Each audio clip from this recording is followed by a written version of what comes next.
Assalamualaikum warahmatullahi wabarakatuh.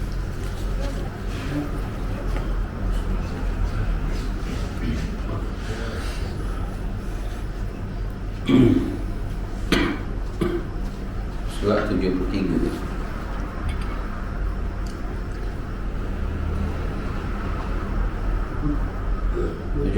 Bagi 4 daripada bawah,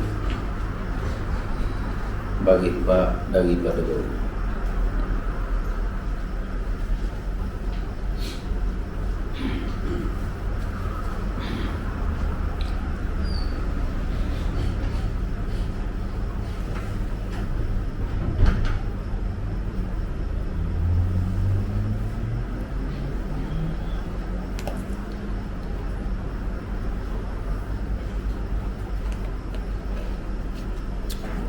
Alhamdulillah Rabbil Alamin. Wassalatu wassalamu ala asyrafil anbiya'i wal mursalin wa ala alihi wa sahbihi ajma'in.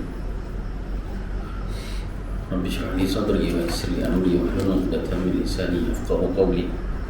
Subhanaka la ilma lana illa ma 'allamtana innaka antal 'alimul hakim. Fa inna asdaqal hadithi kitabullah wa khairal hadi hadi Muhammad sallallahu alaihi wasallam. Syarrul umuri muhdatsatuha wa kullu muhdatsatin bid'ah. Kullu bid'atin dhalalah. La haula wa la quwwata illa billahil 'aliyyil 'azim. Amma ba'd. Qala al-mu'allif rahimahullahu ta'ala wa nafa'ana wa iyyakum bi ulumihi amin. Kata pengarang dan bahawasanya perbezaan antara zuhud dan fakir.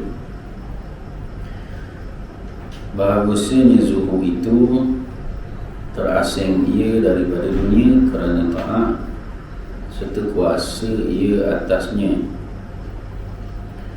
Adapun jika terasing engkau daripada dunia pada ketika gemuk engkau padanya, maka itu dinamakan fakir, yakni papu.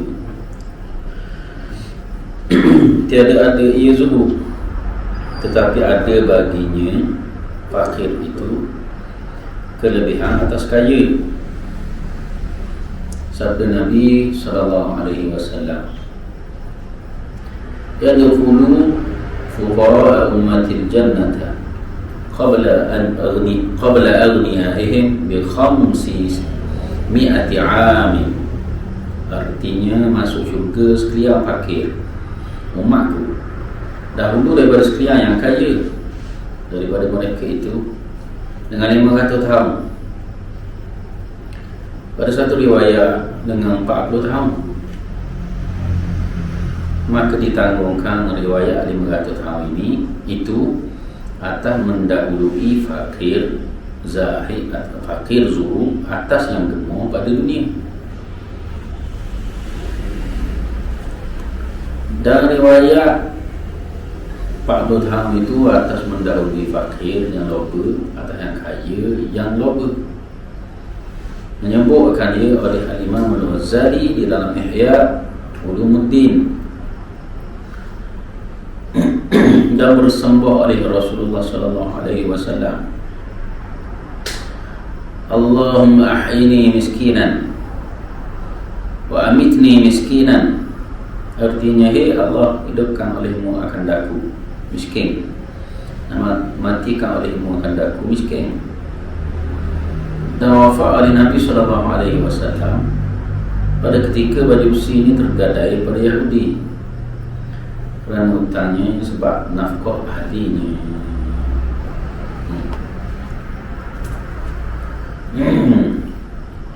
Baca anggap kalau kita malam ini. Baik, kita masih lagi berbicara berkenaan dengan zuhud. Bab ada menyatakan zuhud, bab yang ketiga, perenggan terakhir. Perenggan apa perenggan kalau kita baca dah sebelum ini dalam bulan 4.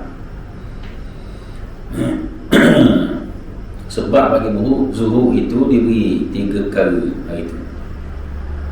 Sebab bagi zuhud 3 perkara. Sebab pertama kerana takut neraka. Sebab jadi zuhud tu kerana takut neraka, maka dia pun zuhud. Ingat masuk zuhud berpaling daripada dunia. Hati berpaling daripada dunia. Zuhud orang awam ini hati berpaling daripada perkara haram. Itu zuhud orang awam. Hati berpaling daripada dunia yang bawa kepada perkara haram. Dunia yang haram. Hati berpaling daripada dunia yang haram. Itu zuhud orang awam. Hati. Kita pun memang kita sebut dah bahawa nak tengok zuhud sebenar adalah di hati, bukan di zahir, pakaian dunia. Zahir dunia ni belum tentu lagi boleh kata zuhud bila ada benda. Pakaian shopping itu bukan mesti zuhud lagi. Nak cek zuhud di sisi Allah, tengok cek hati. Jadi pertama tadi, sebab bagi zuhud yang pertama takut akan api neraka. Yang kedua, sebab bagi zuhud yang kedua ialah gemar akan nikmat akhirat. Nak syurga, nak pahala. Tadi takut dosa, tambah neraka. Nombor dua ni, nak pahala, nak ke syurga. Ini sebab zuhud yang kedua. Dan yang ketiga, zuhud lebih tinggi. Peringkat yang lebih tinggi ialah sebab yang ketiga, iaitu memalingkan diri daripada selain daripada Allah SWT, kerana membersihkan hati daripada segala dunia yang tercela. Inilah zuhud orang arifin. Maka ketiga ini, bila dia sebut tiga peringkat itu, maka peringkat ketiga ini peringkat paling tinggi. Zuhud orang arifin, arif billah, orang yang kenal Tuhan. Kenal tu nisbah kenal lebih tinggi darjah dia. Kenal pun ada kenal peringkat rendah. Ma'rifatullah peringkat rendah. Kalau kita mengaji tauhid, itu ma'rifatullah. Ada wasah dah ma'rifatullah dia. Dah dari sudut usul dia, maka itu ma'rifatullah peringkat rendah. Ini arifin ataupun dengan gelar arif billah, hak peringkat tinggi, kenal Tuhan sungguh. Itu tiga sebab yang bawa kepada jadi zuhudnya. Dia merujuk kepada peringkat masing-masing, bukan setakat sebab, bahkan peringkat masing-masing. Baik, malam ni pula kata pengarang, dan bahawasanya perbezaan antara zuhud dan fakir. Kita nak agak dah yang kita baca sini, zuhud walaupun tulis tu zahidun. Dalam kitab tulis zahidun. Dari segi bahasa Melayu, di Melayu kan perkataan zuhud itu dengan zuhud, Z-U-H-U-D, zuhud Melayu. Dalam bahasa Arab az-zuhdu. Jadi zuhud dia ada atau wazan isim fa'il zahidun. Ni isim fa'il ni zahidun. Kalau zahidun tu orang yang zuhud. Dia ada selagi atas sifat isim mausuf, atas sifat zahidun, tak ada alif, ni mari ya.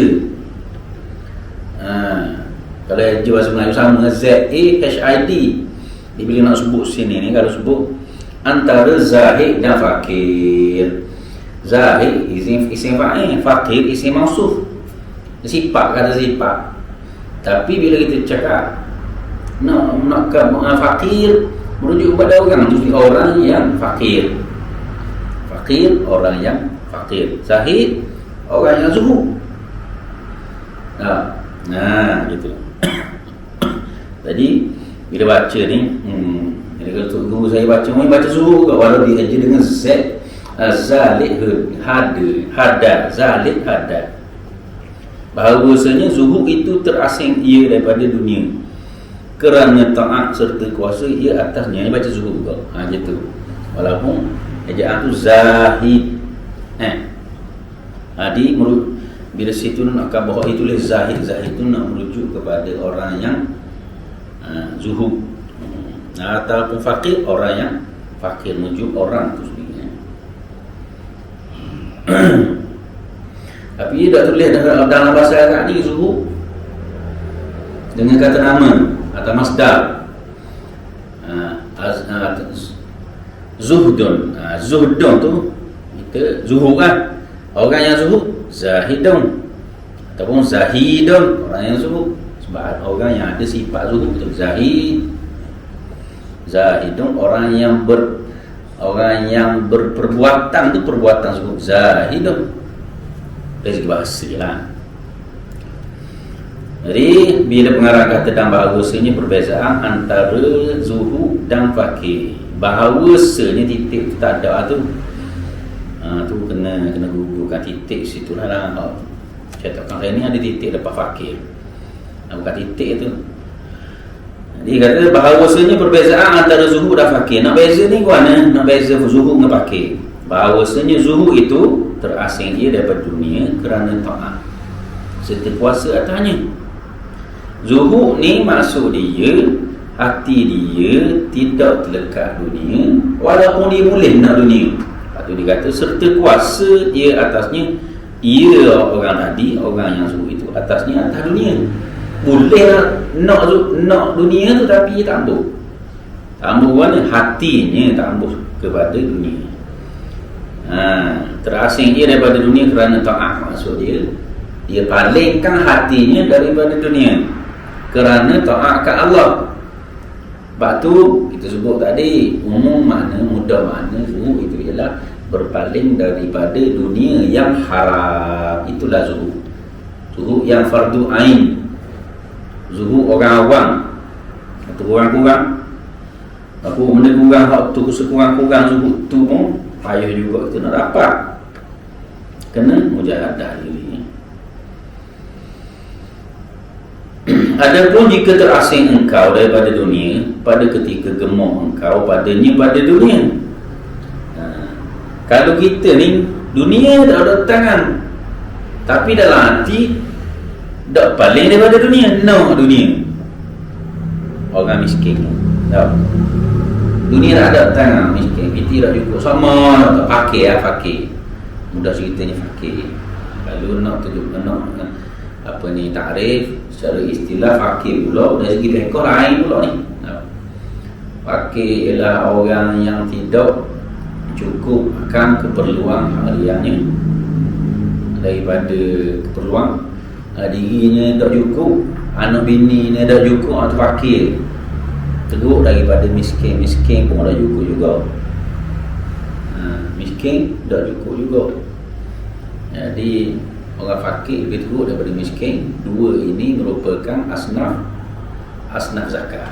Daripada 8 asnaf ni, fuqara'u wa masakin, fakir dan miskin. Fakir lebih teruk pada miskin. Dari sudut pekor zakat. Ini tak tahu. Maka tak tahu dia ada takrif tersendiri makna fakir itu. Bagaimanapun dia masuk sekali perbincangan ini, dia bimbang keliru, kena terang suti-suti. Payah ambil hadis-hadis kait dengan orang fuqara, orang fakir. Maka bila kita sebut sini ada pun jika terasing engkau, dia kata tadi ni sebut tentang zuhud maksud terasing ataupun berpaling. Terasing itu merujuk pada berpaling daripada dunia yang haram. Terasing engkau daripada dunia. Pada pun kalau jenis orang hak terasing daripada dunia pada ketika gemuk engkau padanya pada dunia, maka itu dinamakan fakir. Itu yang nak khabar beza zuhud dengan fakir. Ada orang dunia tak ada tangan tapi hati nak ke dunia, itu fakir.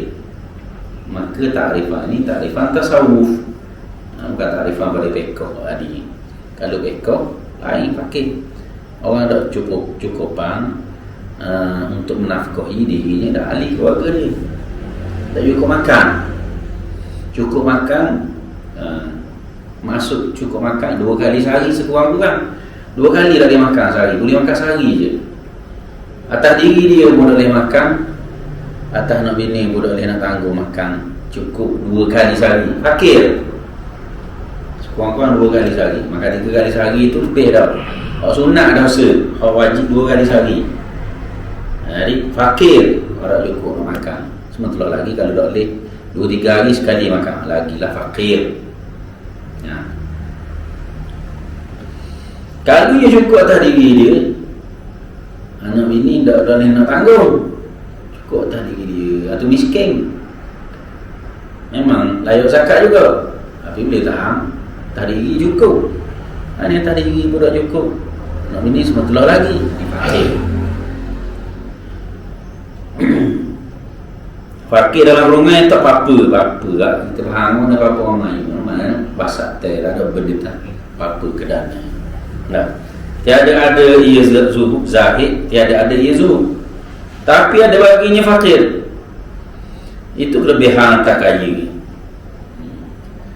Maksud tiada ada ia zuhud, maksud ni orang kau fakir yang ditakrifkan tadi ia telah asing engkau pada dunia ketika kau gemar padanya pada dunia. Itu tak ada lagi dalam hati nak pitih. Harta tak ada dalam hati nak harta. Dunia tak ada tangan dalam hati nak dunia. Maka ini fakir, bukan zuhud. Itu maksud dia tiada ada ia zuhud. Tetapi ada baginya fakir. Tapi boleh dipanggil fakir dia. Itu kelebihan atas kaya. Itu kelebihan atas kaya. Fakir tu lebih lagi pada kaya dalam konteks tasawuf ni lah.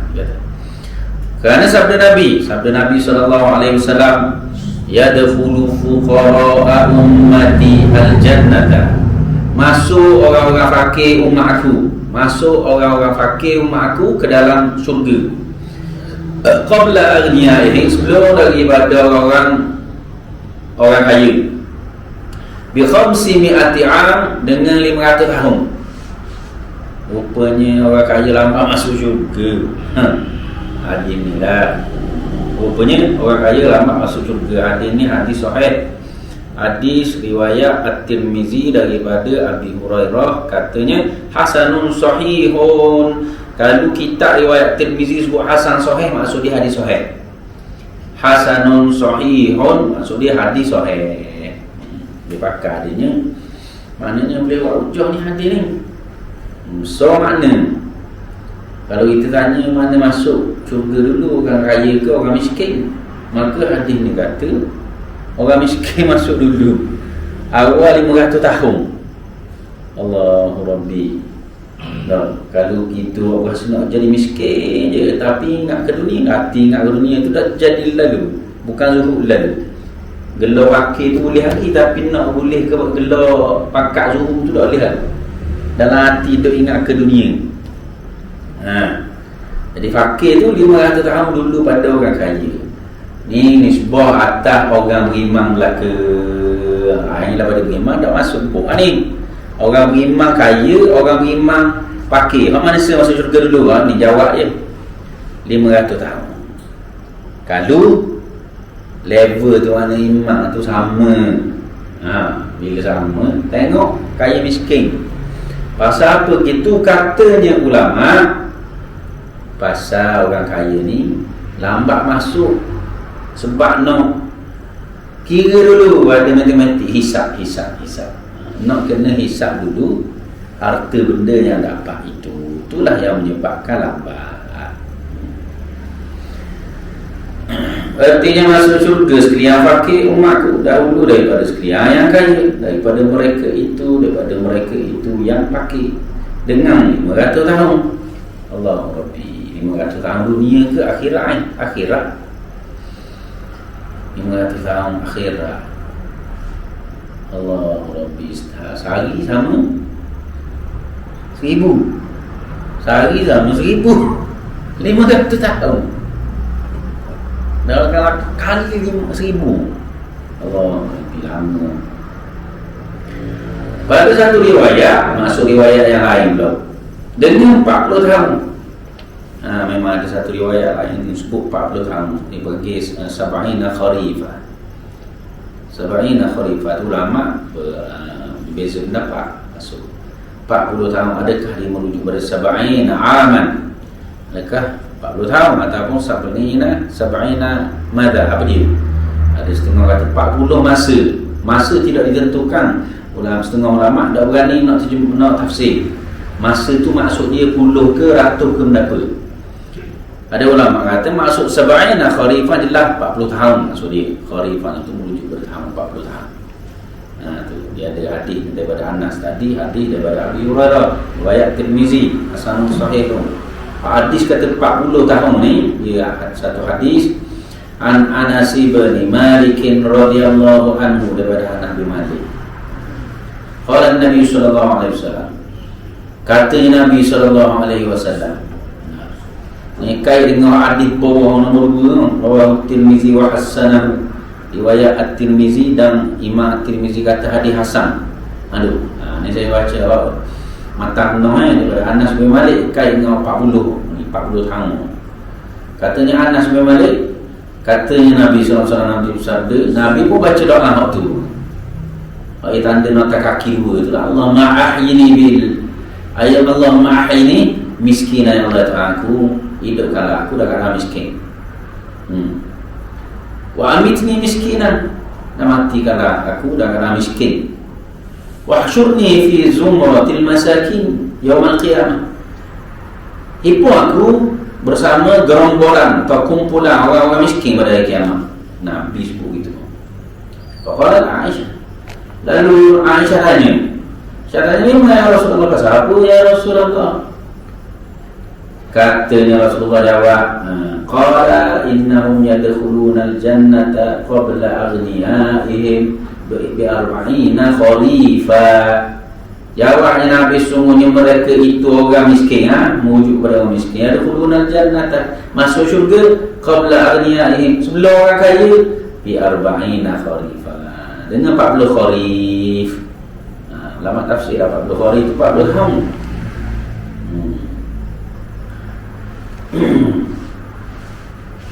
La taruddul miskin walau bisyiqqi tamrah.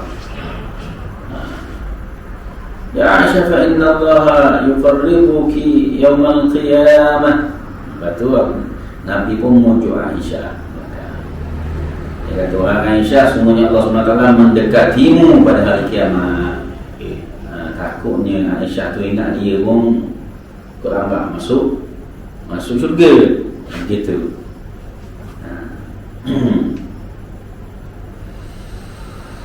Jadi sini ni mana nak faham dia, kita kata kita ni lega hati sikit. Contohnya kita pun dapat faham lebih baik. Miskin yang dimaksudkan ialah hidupkan aku dalam keadaan khusyuk dan tawadhu.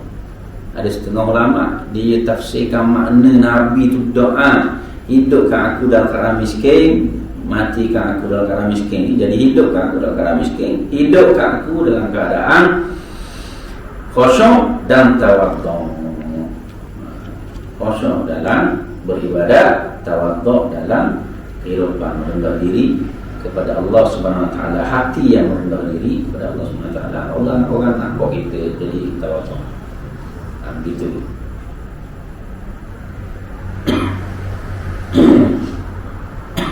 Jadi kira-kira pasal macam canggih ada hadis ni ada hadis Nabi sallallahu alaihi wasallam dalam doa yang maksud, doa hadis sahih. Allahumma inni, dengan doa ta'awuz lagi pada beberapa perkara. Allahumma inni a'udzu bika minal kufri wal faqri. Kan doa maksud daripada Nabi. Ya Allah, ya Tuhan, minta aku berlindung dengan kekufuran dan kefakiran. Dan satu hadis lain yang disebutkan dalam faqru, hampir-hampir kefakiran itu membawa kepada kekufuran. Hampir-hampir kefakiran itu membawa kepada kekufuran. Jadi macam sanggup hadisnya. Bila macam canggih kena mesti salah satu daripada hadis ditanggung makna dengan makna yang sesuai. Itu gitu kaedah. Ada ulama awal jadi hadis boleh terima, bukan hadis palsu salah satu. Jadi hadis tu boleh terima belaka. Hadis mesti dihimpun dan ditanggung salah satu hadis dengan makna yang sesuai supaya tak canggih. Gitu. Jadi dipahami sini bila Nabi berdoa supaya dihimpun dengan orang miskin, maksud Nabi berdoa supaya dihimpun dengan orang yang khusyuk dalam sembahyang dan tawadhu dalam kehidupan. Itu miskin yang dimasukkan oleh Nabi doa. Kemudian Nabi doa minta jauh daripada kekufuran dan kefakiran. Itulah yang sebenar maksudnya Nabi minta jauh daripada kekufuran dan juga minta jauh daripada kefakiran harta. Nabi mati miskin sebut dalam ni aku nak faham pun. Nak faham lagu mana ni baik. Pasal ulama pun kadang berbeza pendapat dalam mentafsirkan hadis kait dengan tasawuf. Yang kita baca sini, dia sebut sini. Kalau kira tu jadi lain tu. Pada satu riwayat dengan 40 tahun, maka ditanggungkan ihtimal pasal yang elak daripada salah orang tu, maka ditanggungkan. Dah ambil makna zahir tadi. Riwayat 500 tahun itu orang kata masuk lebih awal 500 tahun. Orang fakir masuk awal 500 tahun daripada orang kaya. Atas mendahului fakir, mana 500 tahun. Atas mendahului fakir zuhud, atas yang gemuk pada dunia. Ni masuk dia 500 tahun dulu ni. Orang fakir yang zuhud. Dia 500 tahun lebih awal masuk syurga daripada orang kaya yang gemuk pada dunia. Sebab tu jarak tu jauh.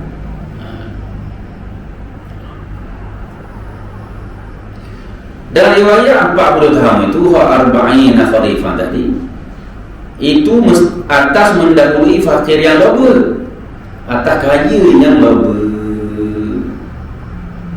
Jadi hadis fakir, hadis fakir mendahului 40 tahun itu ialah merujuk kepada fakir yang loba atas kaya yang loba, sama-sama nak kepada dunia belaka. Jadi dulu fakir juga sama-sama nak kepada dunia, maka dulu hak fakir daripada hak kaya. Yang sifat dia sama-sama nak kepada dunia. Hati ada dunia tapi tak ada arah lah. Miskin juga nak jadi macam orang kaya, piti ada. Ni tapi dia maknanya terlebih utama daripada kaya yang tamak. Fakir yang tamak terlebih utama daripada kaya yang tamak. Dalam konteks masuk syurga dulu. Ni memanglah kedah yang mikir dunia. Menyebutkan dia, maksudnya perkara ini disebutkan oleh Al-Imam Al-Ghazali. Ialah Ihya Ulumuddin, kitab surah Ihya Ulumuddin. Dan bersembah Rasulullah SAW dan berdoa Rasulullah SAW kepada Allah SWT. Allahumma ahyini miskinan, baca ni, wa amitni miskinan. Allah, artinya Allah, wahai Allah, hidupkan olehmu akan aku miskin. Ya Allah, ya Tuhan, hidupkanlah aku dalam keadaan miskin, dan matikan olehku, amitni miskinan, akan aku miskin. Matikan olehmu akan aku miskin, matikan aku dalam keadaan miskin. Kalau kira zahir macam jejak dah Nabi tak ada harta lah. Kalau kira dah betul sebenarnya kalau orang kata Nabi tak ada harta. Kalau kira Nabi, orang kira harta Nabi sebenarnya kaya, tapi dekat dalam hati.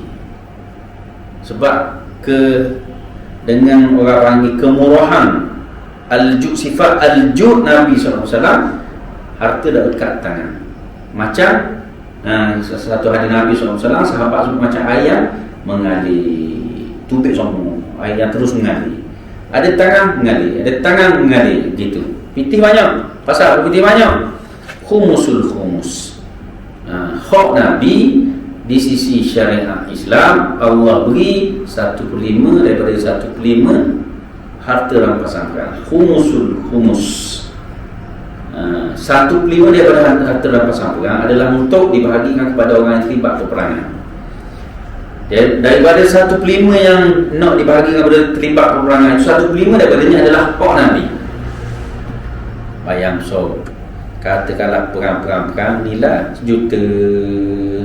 Daripada 1 juta 1/5 nak bagi kepada hak terlibat perang. Katakanlah nilai 1 juta.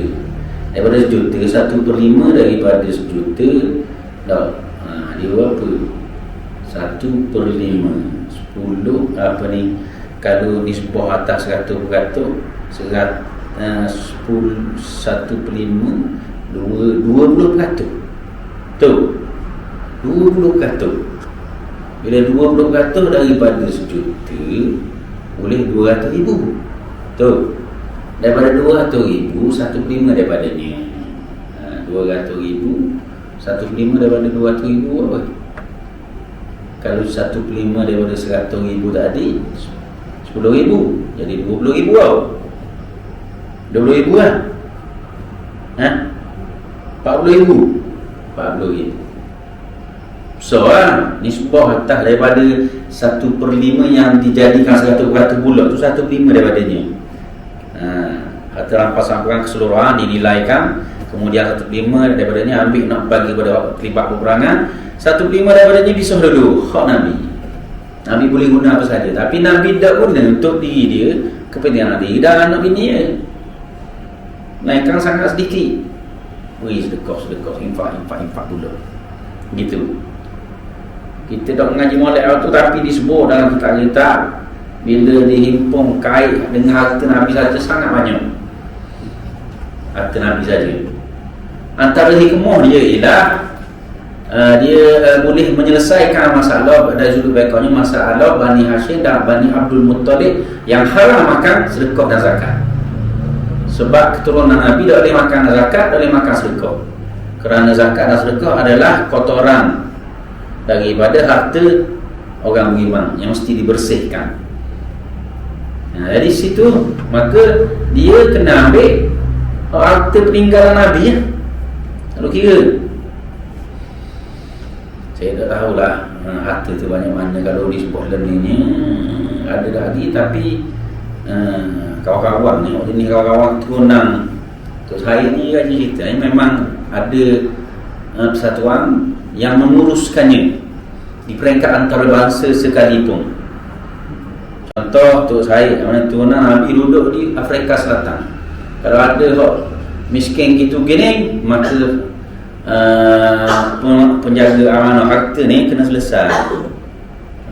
Pasal dia orang tak boleh makan zakat dan juga sedekah. Hukum itu hukum bekah yang ada dalam kitab-kitab bekah, tidak dimansuhkan hukum itu. Cuma dia orang panggil dikecualikan dalam keadaan darurat saja. Istisna ketika darurat. Darurat ni contoh orang miskin turunan Nabi Banu Hashim, Banu Abdul Muttalib di tempat kita Terengganu ni contoh. Miskin dulu. Padahal makan zakat dengan sedekah. Lalu ulama berfatwa pada ketika itu diharuskan. Istisna pengecualian ketika itu darurat. Tak ada agak. Pasal nak cari 1/5 hak Nabi tak ada sini. Tak ada di sini nak selesai masalah ni. Lalu boleh beri juga ke dia. Dengan i'tikad ini darurat sahaja. Bukan puasa. Sebab tu setengah daripada turunan ni bahasa dia ia tak akan terima. Jadi kawan-kawan saya ada tak terima nak terima pasal tahu tak memang susah nak cari. Ayah 1/5 nak cari mana? Di Malaysia ni tak ada. Sempat di negara-negara ada diurus. Wallahu a'lam. Itu. Baik, kembali kepada tadi. Maka fakir ini ialah satu ujian kepada manusia. Jadi kalau fakir yang nak ke harta, nisbah dengan kaya nak ke harta, mulia fakir nak ke harta lagi. Bukan mulia dah. Maknanya bila susah-susah ditimbang, masuk dia dulu dalam syurga banding dengan orang kaya yang nak kepada dunia. Pokok orang hati lah, nak ke dunia kedok gitu je. Menyebutkan dia oleh Imam Ghazali dalam Ihya Ulumuddin bersembah oleh Rasulullah SAW, Allahumma a'ini miskina wa a'ini miskina. Artinya, hei engkau hidupkan oleh muakan aku miskin dan matikan oleh muakan aku miskin. Dan wafat oleh Nabi SAW. Yang hadis sahih juga Bukhari Muslim. pada ketika baju besinya tergadai pada Yahudi. Kerana hutang sebab nafkah ahlinya. Maknanya Nabi pun gada barang nak selesai masalah kehidupannya, bagian nafkah ahli maksud nafkah bini nafsu semua tu anak-anak. Jadi bila nak selesai nafkah, dalam keadaan Nabi pun ada bini banyak, nak kena nafkah belaka. Sampai gada baju besi, baju waktu kan. Gada pula ke Yahudi, menunjukkan muamalah dengan Yahudi boleh. Jadi beri kepada Yahudi lah, bukan hak harbi ni kena faham. Harbi lain. Yahudi jadi rakyat je. Padahal Nabi dan menteri lah, maksudnya ketua negara lah, gada baju besi kepada Yahudi pasal perlu kepada nafkah. Situ dalam konteks ini nak kata Nabi ni miskin. Tapi dalam kajian hadis-hadis yang dihimpunkan, Nabi sebenarnya kaya. Situ nak faham tu kaya sebab kita faham lagu mana nak taufikkan miskin ke kaya. Nabi layak dapat kekayaan kerana 1/5 tu, tapi piti masuk macam air. Bukan kerana boros, kerana sifat jud nabinya. Sifat al-jud maksudnya sifat sangat pemurah, lebih pemurah daripada orang lain. Ada macam air mengalir. Situ yang poin dia. Jadi Nabi ni sampai gada baju besi kerana Nabi dah buat kira matematik tinggal aku kita aku kalau bagi korang ni korang dah mengalir gitu saja. Sebab kita ada pengurusan kewangan tau. Kalau orang belaka atau orang awam kena gitulah. Atau nafkah anak-anak bini kena bagi ke buat syariat. Nabi dah rezeki dia, kerana dia adalah ahli tajri, dah fikir sebab musabah hak bahagian tu semua terang mereka. Gitu keadaan dia. Di situ dulu lah, dan ketahui oleh mudah sedia pakai jika ada daripada barang yang lebih akan dia harus mula, insyaAllah.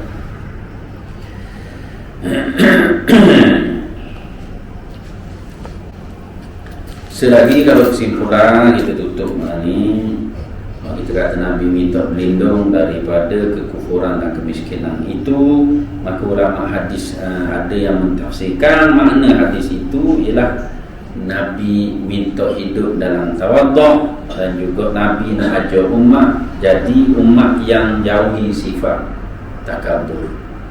Tu Allahumma ahyini miskinan wa amitni miskinan. Allah Ta'ala. Bismillahirrahmanirrahim. Alhamdulillah, wassalatu wassalamu ala asyrafil anbiya'i wal mursalin wa ala alihi wa sahbihi ajma'in. Allahumma anfa'na bima 'allamtana wa 'allimna bima yanfa'una. Allahumma zidna ilman wa rzuqna fahman. Allahumma ihdinas siratal mustaqim, siratal ladzina an'amta 'alaihim minan nabiyyin was-siddiqin wasyuhada'i was-shalihin wa hasuna ulaika rafiqa. Wa sallallahu ala Muhammadin wa ala alihi wa sahbihi wa baraka wa sallam. Alhamdulillah.